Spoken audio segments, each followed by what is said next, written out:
Doctor coat కనిపించింది, మెడలో stethoscope కనిపించింది, క్లినిక్ ముందు డాక్టర్ బోర్డు కనిపించింది. ఇంకేం కావాలి? వెంటనే నమ్మేస్తాం. కానీ ఆ కోటు వెనక నిజమైన వైద్యుడే ఉన్నాడా, లేక నకిలీ వైద్యుడా?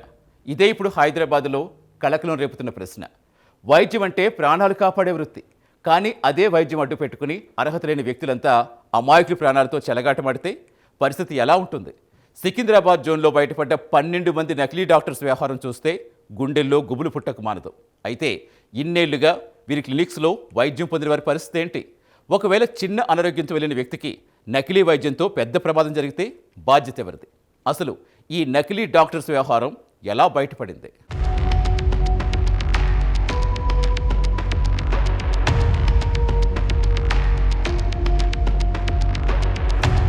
డాక్టర్ కోటు, మెడలో స్టెథోస్కోప్, చేతిలో ప్రిస్క్రిప్షన్ ప్యాడ్, క్లినిక్ ముందు పెద్ద బోర్డు. ఇవన్నీ చూస్తే ఎవరైనా అతడిని డాక్టరే అనుకుంటారు. కానీ నిజంగా అతడికి వైద్యం చేసే అర్హత ఉందా?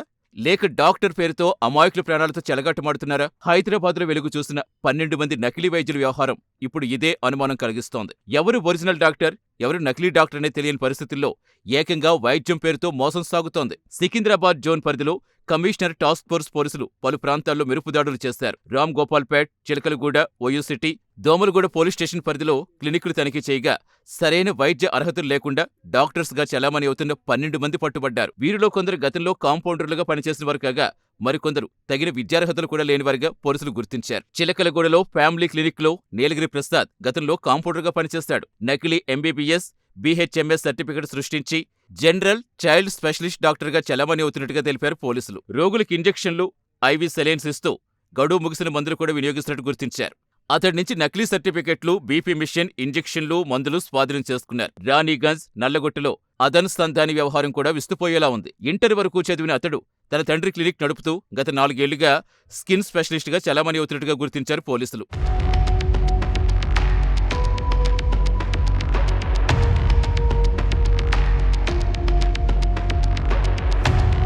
సొరియాసిస్కు మందు పేరుతో ఇంట్లో తయారు చేసిన పెట్రోలియం జెల్ రోగులకిస్తున్నట్టుగా ఆరోపణలున్నాయి. అంటే వైద్య అర్హత లేని వ్యక్తి ఏకంగా స్పెషలిస్ట్ పేరుతో చికిత్స చేస్తున్న పరిస్థితి. ఇక లోయర్ ట్యాంక్ బండ్లో ఎం శ్రీనివాస్ గత 26 ఏళ్లుగా సాయిరాం క్లినిక్ నిర్వహిస్తున్నాడు. బీఎస్సీ చదివిన అతడు గతంలో కాంపౌండర్గా పనిచేసి అర్హత లేకుండా డాక్టర్గా చలామణి అవుతూ ఇంజెక్షన్లు, సెలైన్లు పెడుతున్నట్టుగా తెలిపారు పోలీసులు. చిలకలగూడిలో సదానంద్ 10వ తరగతి వరకు చదివి గతంలో కాంపౌండర్గా పనిచేసిన అనుభవంతో 2024 నుంచి డాక్టర్గా చలామణి అవుతున్నట్టుగా గుర్తించారు. ఇక మణికేశ్వర నగర్లో చింతలూరి రమేష్, శివరాత్రి లింగయ్య కూడా ఇదే తరహాలో పట్టుబడ్డారు.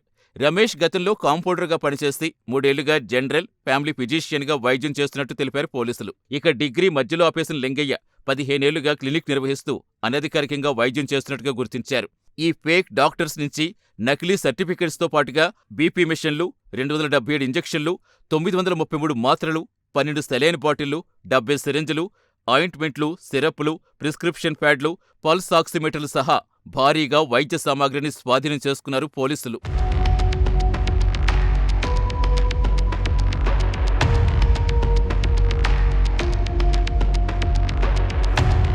క్లినిక్ ఉంది, డాక్టర్ బోర్డు ఉంది, స్టెథోస్కోప్ ఉంది, ఇక మందులు కూడా ఉన్నాయి. కానీ ఆ వ్యక్తి నిజమైన వైద్యుడు కాదా అన్నది తెలుసుకోవటం అంత సులభం కాదు. ఈ నకిలీ డాక్టర్స్ వ్యవహారం బయటపడడంతో ఇకనైనా వైద్యం చేయించుకునే ముందు డాక్టర్ అర్హతలు నిర్ధారించుకోవాల్సిన అవసరం స్పష్టమవుతుంది. ఎందుకంటే నమ్మి వెళ్లే వైద్యుడే నకిలీ అయితే ఆరోగ్యం కాపాడాల్సిన చోటే ప్రాణాలకు ముప్పు పొంచి ఉంటుంది.